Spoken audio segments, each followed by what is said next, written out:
Alors bonjour, c'est un plaisir pour moi de vous accueillir une fois de plus cette semaine. Voilà, on a eu une fin de semaine assez mouvementée. On ne s'est pas vu, j'ai pas fait de direct les 2 derniers jours parce que j'étais à l'extérieur. Et puis pour ceux qui ont vu quelques épisodes, quelques messages que j'ai envoyés, samedi, on a fait une randonnée en équipe, en groupe, en communauté. C'était pour nous une façon de souligner d'abord le beau temps déjà qui s'annonce et surtout amener les gens à sortir de chez eux. Parce que vous savez, les gens ont tendance à s'isoler, les gens ont tendance à rester juste chez eux tout le temps, même quand il fait beau. Ils ne pensent pas à sortir, alors d'organiser des activités communautaires, d'organiser des activités de groupe, hein, ça permet à certaines personnes de découvrir aussi. Il y a des gens qui peuvent vivre dans une ville, ils ne savent même pas ce qui se passe dans cette ville-là. Eux, ils passent seulement le temps à travailler, revenir à la maison et tout. Voilà, donc l'activité qu'on a eue samedi, c'était un vrai succès. Voilà, c'est un carton comme vous dites. Alors voilà, mon nom c'est Gisèle, pour ceux qui ne me connaissent pas. Et puis voilà, je vous parle depuis le Canada. Et c'est un plaisir pour moi. Alors si c'est la première fois que vous venez de découvrir ma chaîne, ben, soyez la bienvenue, installez-vous, abonnez-vous et puis partagez ma vidéo. Ok, revenez me voir parce que c'est un plaisir de discuter ensemble. Alors aujourd'hui, je vais partager avec vous un appel. Vous savez que des appels nous permettent de grandir. Chaque fois que j'interviens dans des situations où je juge que vous devez savoir un peu, partager avec vous l'expérience pour que vous puissiez aussi, peut-être vous êtes dans cette situation, ça peut vous aider à comprendre certaines choses qui se passent chez vous, que ce soit vous personnellement ou bien un ami ou bien vos parents. Ok? Alors ça c'est un monsieur qui m'appelle hein, de prime abord et puis il me demande d'intervenir auprès de sa femme parce que selon lui, sa femme lui manque de respect, sa femme l'ignore de plus en plus depuis un certain temps et puis elle ne veut pas lui parler. C'est rare que je reçoive les appels des hommes parce que généralement les hommes ils gardent les affaires pour eux, même quand les hommes sont frustrés, ils vont toujours garder pour eux. Ok? Alors voilà. Donc, suite à un message comme celui-là, c'est pas facile de répondre. Tu peux pas seulement aller commencer à dire ceci et ceci. Je cherche d'abord à comprendre toi en tant qu'individu, toi, qu'est-ce que toi tu dégages? Qu'est-ce que toi tu fais chez toi pour que ta femme arrive à la conclusion de te laisser de côté? Comment vous vous êtes connus? Comment comment était votre relation au début? Comment s'est passé votre mariage jusqu'à présent? Depuis combien d'années vous êtes mariés? Bon, après, il répond à toutes ces questions. Maintenant, tu lui demandes, maintenant, quelle place tu occupes dans ton couple, dans ton foyer? Quelle place tu occupes? Si toi, tu n'étais pas là aujourd'hui, qu'est-ce que tu aimerais que tes enfants retiennent de toi? Qu'est-ce que tu fais qui va marquer tes enfants? Qu'est-ce que toi, comme homme, dans ton couple, tu fais de telle sorte que tes enfants, quand ils vont à l'école, ils sont fiers de parler de leur père? Toi, est-ce que tu peux me raconter, tu peux me dire ce que tu fais? Le gars n'était pas capable de me répondre. Je lui ai demandé dans ta vie, auprès de tes enfants, comment ça se passe? Est-ce que tu es impliqué dans les activités scolaires? Est-ce que tu es impliqué dans les activités sportives de tes enfants? Est-ce que tu les supervises lorsqu'ils font leurs devoirs à la maison? Qu'est-ce que tu fais dans ta femme, dans ton couple pour que la vie de couple soit partagée? Il m'a dit, écoute, ma contribution, c'est que je partage, je contribue au loyer, je contribue à la nourriture. Et puis, bon, pour les enfants, moi, je travaille tout le temps, je suis pas là vraiment. Alors, ce qui fait que moi, je peux pas te répondre par rapport à ça. Il dit, moi, ce qui est sûr, c'est que je respecte ma femme et j'ai toujours fait ce que je pouvais pour que notre couple fonctionne bien. Et je ne comprends pas pourquoi aujourd'hui, subitement, ma femme commence à m'ignorer. Ok? Est-ce que tu as eu une discussion avec ta femme à ce sujet-là? Est-ce que vous... Et qu'est-ce qu'elle a dit? Il dit, elle refuse de me parler. Alors, si ta femme refuse de te parler, et que toi, tu me dis, tu n'es pas souvent présent, comment, à quel moment est-ce que tu lui as présenté, tu as initié la discussion? Il faut trouver toujours le bon moment pour parler à quelqu'un. Si tu as quelque chose à dire à quelqu'un, choisis le bon moment. Tu ne peux pas dire à la personne, comment ça, la personne est en train de, elle est occupée parce que elle vient d'arriver, elle est fâchée pour une raison ou une autre, et tu veux entamer une discussion, ça ne va pas marcher. Donc, il faut choisir le bon moment pour lui parler. Et de deux, lorsqu'on parle, on ne commence pas à accuser l'autre, ok? Tu prends le temps sérieusement et lui dis, écoute ma femme, voilà, je ne sais pas ce que j'ai fait qui te met dans cet état. Voilà, j'aimerais qu'on en discute, ok? Qu'on en discute. Si j'ai fait quelque chose, si je dois apprendre quelque chose, je suis disposée à apprendre parce que moi je t'aime, ok? Il faut vraiment lui faire savoir que tu l'aimes. et que toi, tu viens là vraiment pour trouver une solution afin de t'améliorer. Parce que comme un individu, c'est l'autre personne qui nous voit. Oh, vous savez, on est ici en état de... Ici, souvent, vous savez, l'alerte Amber, hein. Je ne sais pas si, si c'est dans vos pays aussi. Quand il y a une situation de... Il y a une situation d'urgence, ben, on alerte tout le monde en même temps. OK? Alors, donc ça, c'était la première partie que je vous ai parlé. Donc, je voulais partager avec vous donc, cette expérience de ce monsieur-là. Et puis, bon, comment je me suis dit. Et là, je profite pour dire aux hommes, vous qui êtes dans la même situation, vous, par exemple, vous êtes là, OK? Vous n'avez pas d'impact dans votre famille. Moi, je dis toujours aux hommes, comme homme, un homme a un rôle très important à jouer au sein de sa famille. De plus en plus, les hommes ont tendance à laisser la femme, à laisser de plus en plus la place à la femme. Parce que les femmes en prennent toujours davantage. Ce n'est pas parce que ta femme ou bien ta copine prend plus, elle fait toujours beaucoup de choses, que tu vas présumer que parce qu'elle fait ça de plus en plus, que tu vas lui laisser toute la charge. Au début elle peut avoir la bonne volonté, mais à un moment donné, ça vient finir par avoir un impact négatif sur votre couple. Donc, si vous avez une femme qui entreprend, qui aime initier des choses, qui est toujours en train de faire beaucoup de choses, ne vous dites pas que oh, elle fait toujours toute seule, je la laisse et puis tu ne fais rien pour l'aider. Parce que là, à la fin, elle va être fatiguée à un moment donné. Alors, pour garder ta femme mobilisée, tu dois aussi lui apporter du soutien. Parce que ce soutien-là, elle n'a pas besoin de te demander. Toi, comme homme, tu dois apporter ce soutien-là de façon naturelle et elle va l'apprécier. Ok? Parce que dans ce couple-ci, c'est ça qui est arrivé dans le couple, c'est que la femme a toujours été celle qui faisait beaucoup de choses. Et le gars, lui, il va se cacher dans son travail. Il n'est jamais présent. Il est toujours en train de travailler. Il n'est jamais disponible, même auprès de ses enfants. Parce que je lui ai demandé, si on demande à tes enfants, qu'est-ce que papa fait? Qu'est-ce que tes enfants vont dire? Il a souri en disant, je ne pense pas que mes enfants vont dire grand-chose parce que je ne les vois pas vraiment. Alors, comme homme, vous deviez toujours vous poser la question, j'ai des enfants, qu'est-ce que j'aimerais que mes enfants retiennent de moi si un jour je ne suis pas là? Qu'est-ce que je fais qui va marquer la vie de mes enfants pour qu'ils se souviennent de moi si un jour je ne suis pas là? C'est ça la démarche que vous devez avoir, vous les hommes, ok? Il ne faut pas toujours vous dire que ma femme, elle fait tout. Non, votre femme n'est pas un robot, elle est un être humain et si elle commence à faire tout, voilà, la conséquence, c'est qu'à un moment donné, elle n'est plus capable de faire certaines choses. Elle n'est plus capable d'avoir des rapports avec toi parce qu'elle est fatiguée. OK? Et puis, elle finit par perdre goût à cela. Alors, il faut faire très attention. Voilà. Une autre information que je veux partager avec vous. Et ça, c'est une de mes collègues qui vient me parler de ça. Et on reste toujours dans le même ordre d'idée, dans le même sujet. C'est que cet homme-là qui n'est jamais présent, et son fils il a sa graduation.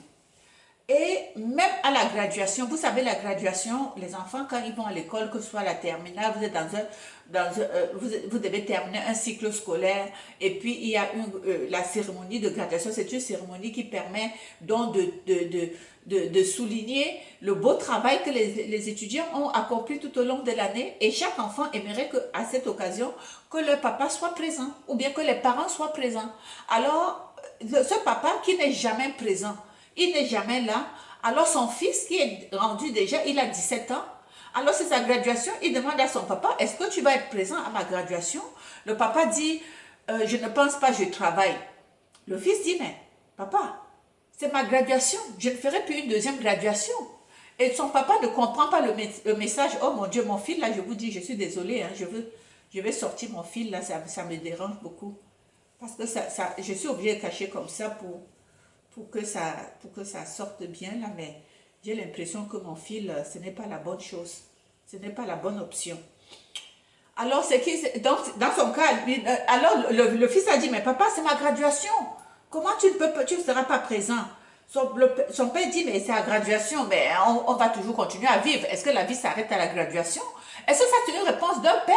Si tu es fier de ton enfant, est-ce qu'un enfant qui te dit qu'il t'invite à sa graduation et tu lui réponds que ce n'est pas la fin du monde et qu'après la graduation, la vie continue? Ok? Est-ce que ça se dit ça? Dites-moi en commentaire. Est-ce que c'est une réponse digne d'un père? Bon, qu'à cela ne tienne, le jeune était tellement fâché. Alors qu'est-ce qu'il a fait? Il est revenu, il a dit à son papa, papa, dis-moi ton travail, tu travailles tout le temps, tu gagnes combien? Tu gagnes combien à la fin, tu gagnes combien de l'heure? Son papa lui a dit qu'il gagnait 30 dollars, je pense qu'il lui a dit 30 dollars de l'heure. Son père a dit 30 dollars de l'heure, le petit a calculé.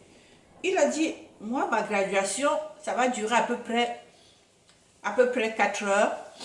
Et puis, il a dit à son père, ok, moi je te paye alors, viens, je vais te payer la journée. Il a dit, si c'est 30 dollars, moi j'en ai les 30 dollars parce que moi, mes travaux que je fais à temps partiel, j'ai de l'argent. Alors je vais te payer ta journée parce que je veux que tu sois présent à ma graduation. C'est un clash, hein? Que ton enfant puisse te dire ça. Alors, ton enfant te dit, parce que tu ne peux pas assister à sa graduation, il dit, il va te payer pour que tu assistes à sa graduation. Et malgré ça, le monsieur n'a pas compris le message de son fils. Il n'a toujours pas compris le message de son fils. Et c'est là où sa femme lui a dit, mais est-ce que tu sais ce que ton fils vient de faire? Il vient de te relater la vie que tu mènes. Il vient de te dire, papa, tu cours après l'argent. Ton argent que tu gagnes, c'est rien par rapport à un moment qu'on peut passer ensemble pour souligner les efforts de ton fils. Hein? Il dit, à peine tu peux t'absenter une journée. Si tu avais pris le temps de t'absenter pour la journée, tu aurais pu participer à cette cérémonie importante pour ton fils. Alors, vous devez toujours vous dire, même si vous travaillez, dites-vous que le travail que vous faites, ça ne sera jamais assez. Vous n'aurez jamais assez d'argent. L'argent, on aura toujours besoin d'argent. Donc, si tu ne te mets pas des priorités pour pouvoir gérer certaines situations qui sont importantes pour toi, tu vas passer ton temps à courir après ton ombre. Je dis bien courir après ton ombre. Parce qu'à la fin, tu n'auras jamais rien. Ok? Voilà. Ça, c'était vraiment ça que je voulais partager avec vous. Ok. Voilà. Un appel.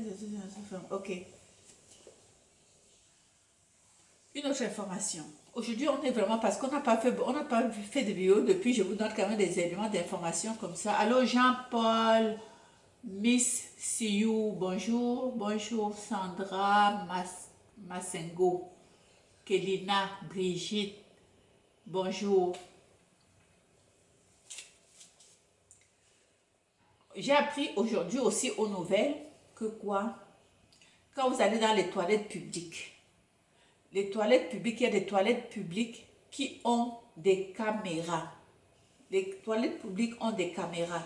Donc vous pouvez vous retrouver sur les réseaux sociaux suite à ces caméras, des photos que ça prend. Alors, soyez vraiment vigilants quand vous allez dans les toilettes publiques. Vérifiez bien autour de vous s'il y a la présence de caméras. Parce qu'on a présenté des caméras qui étaient, évidemment, c'était devant la porte. Malgré ça, les gens ne lisent pas, ok? Parce que ici, tu as l'obligation de mentionner, d'informer les gens qu'il y a une caméra quelque part. Malgré ça, les gens voient, mais ils se disent, mais non, c'est pas possible. Et ils rentrent dans la toilette comme ça.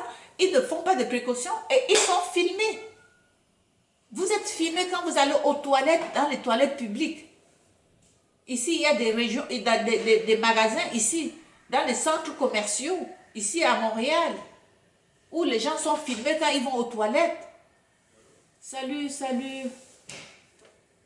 Salut, pétillante. Comment ça va, pétillante?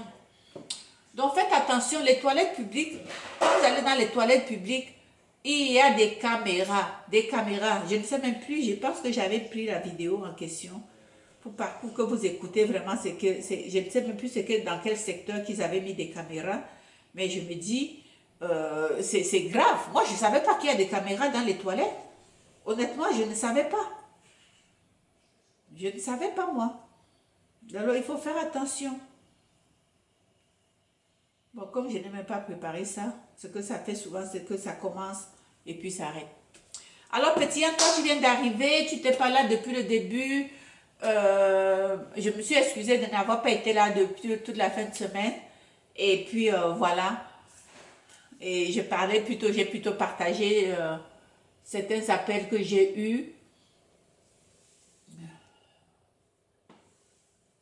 Aujourd'hui, notre direct aujourd'hui est un peu plus timide parce que c'est quand même 2 jours de congé comme ça que j'ai eu et puis je Je suis un peu dans le vent, je m'en vais, j'ai changé mes heures pour les 3 prochains jours.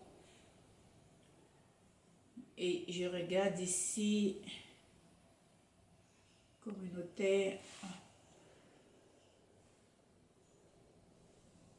Ok.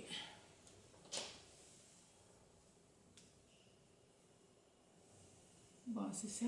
Quand les gens... Bon, je ne sais plus comment ça a été envoyé à Gisèle.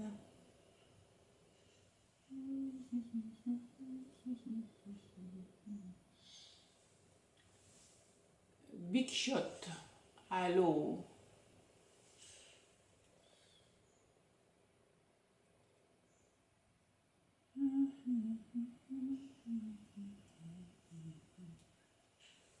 Ok, je me demande s'ils ont le droit de mettre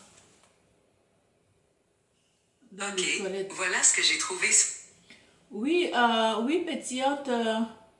Oui, j'ai vu. Non, ils ont effectivement contacté un avocat et l'avocat a dit qu'ils avaient le droit de placer les caméras si ils démontrent que c'est le dernier recours. Donc, parce que ce qu'il dit, c'est que dans ce secteur-là, dans ces toilettes-là, il paraît qu'ils ont été victimes de vandalisme pendant. Il y a des vandales qui arrivent là, il y a des jeunes qui viennent là, ils sont nettoyés, ils cassent la vitre, ils font des trucs. Alors, ils ont mis les caméras. Alors, l'avocate a dit que si c'est démontré que c'est le dernier recours et puis surtout si c'est pour une question de sécurité parce qu'on a été victime de vandalisme, de ce genre de choses, oui, ils ont le droit de mettre la caméra, mais vous avez le droit, nous, les clients, on a le droit de savoir qu'il y a la caméra et de décider si malgré la caméra, on veut quand même entrer dans cette toilette-là ou pas. Voilà. Mais la caméra en question, c'est dirigé vers les endroits publics. C'est dirigé vers là où il y a le miroir, là où on se lave les mains. C'est là-bas que j'ai vu que la caméra était dirigée. Ce n'est pas dirigé vers les pots, là où on s'assoit. Ce n'est pas dirigé vers là. Donc, c'est ce que j'ai vu. OK? Parce qu'on veut en fait dissuader les gens qui ont tendance à venir faire du vandalisme dans les endroits publics. C'est beaucoup plus simple. Je n'ai pas, cette fin de semaine, je n'ai pas vraiment, j'ai été complètement déconnectée. J'avais tellement de choses, tellement de choses que je ne sais pas si vous avez écouté des nouvelles ou bien s'il y a des choses qui sont passées dans vos secteurs et que vous voulez partager. Allô Jojo Côté, Marie, Béatrice, Diana, bonjour, bonjour Yul, bonjour. Alors je ne sais pas si de votre côté vous avez eu des nouvelles que vous voulez partager. Je n'aime même pas, je vous dis, quand je vous dis que j'ai été vraiment submergée, et même déjà ce matin, je suis sortie tôt, et là maintenant, je m'en vais encore. Il y a beaucoup de choses que je suis en train de gérer actuellement. Alors voilà, et surtout que je m'en vais encore à midi. Alors c'est pour ça que j'ai dévancé pour vous dire vraiment juste bonjour. Et puis je vous promets que très bientôt, on va reprendre notre routine habituelle et avec des sujets palpitants. Demain, ça va déjà être mieux parce que là, la fin de semaine a été difficile. Alors, j'ai préparé mes sujets et puis demain, on se retrouve pour une nouvelle vidéo. Et là, on va avoir vraiment beaucoup, on aura vraiment, oui, oui, femme active, oui, c'est ça, Pétillane, c'est ça.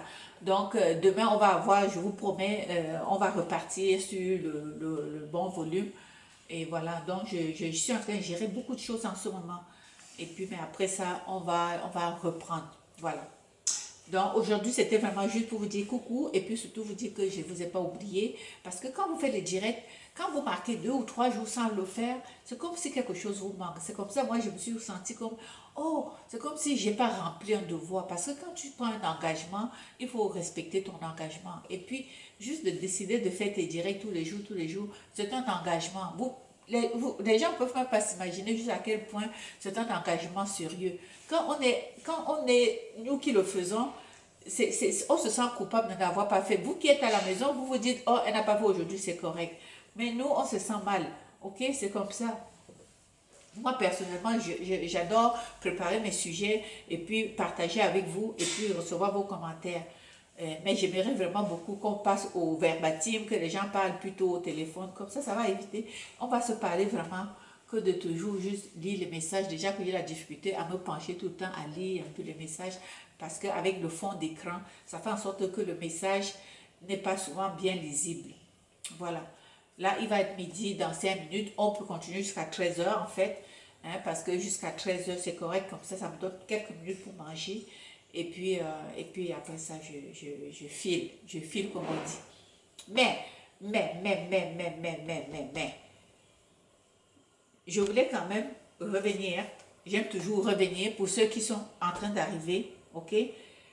Sur le fait, ce jeune homme, un jeune garçon qui dit à son père de l'accompagner à sa graduation et le papa ne veut pas. Le papa qui n'est jamais impliqué dans des activités, il dit la graduation c'est pas la fin du monde. Il répond comme ça à un enfant qui est en train qui a travaillé dur pour terminer son année scolaire et qui aimerait que son père pour une fois trouve du temps pour être présent à cette cérémonie qui est importante à ces jeunes-là. Et le père, malgré ça, il dit je n'ai pas le temps, ce n'est pas la fin du monde. Le petit lui demande, tu gagnes combien? Tu gagnes combien de l'heure? Il lui dit 30 $, pourquoi tu me poses la question? Le petit fait le calcul, il dit, papa, voilà, les 30 $, je vais te payer le temps pour que tu sois présent à ma cérémonie. Vous comprenez? Est-ce que vous ne pensez pas que c'est une insulte? C'est une insulte, c'est un message qu'il est en train de passer à cet homme. Et malgré ça, le type ne comprend pas. Il n'a pas compris le message de son fils. Ton fils te dit, je vais te payer pour que tu viennes à ma cérémonie. Ton fils te dit ça. Comment tu vas le prendre si ton fils te dit ça? Hein? Tu es tellement pris par le travail, le travail qui te fait travailler comme un esclave, et tu n'es jamais disponible, même pour les moindres choses importantes dans la vie de ton enfant. Alors, je me dis toujours, quand on est rendu à ça dans sa vie, je me demande, est-ce que les gens savent pourquoi ils vivent? Ça, c'est la question que je me pose honnêtement. Je me pose toujours cette question-là. Quand je vois comment certaines personnes ont un rythme de vie qui fait peur. Un rythme de vie qui fait peur. Parce que je me dis, ces gens qui n'ont jamais le temps même pour se faire plaisir, même dans sa propre famille, tu travailles pour quoi? Pourquoi les gens vivent au-dessus de leurs moyens, au point où tu ne peux pas te permettre une journée de congé faute de manque d'argent pour pouvoir payer tes factures? Si tu ne peux pas t'organiser au moins une fois par année pour assister à certains événements pour tes enfants, pourquoi tu as eu des enfants si tu ne peux rien faire avec ces enfants-là? Est-ce que tu comprends l'importance d'avoir un enfant? Est-ce que tu comprends l'importance d'une famille? Est-ce que tu comprends la place que tu occupes dans le cœur de tes enfants? Si toi, avec tes enfants, tu n'es jamais présent, si avec tes enfants, tu ne peux même pas les accompagner à des événements qui sont importants pour eux, pourquoi tu les as? Pose-toi la question si tu es dans cette situation. On a des enfants pour les accompagner. On a des enfants pour être présents auprès d'eux. On a des enfants parce qu'ils sont importants pour nous. Voilà. Léna, s'il te plaît, tu peux éteindre le feu? Allô, Léna? Tu peux éteindre le feu, s'il te plaît? Et cette façon de faire se transmet effectivement.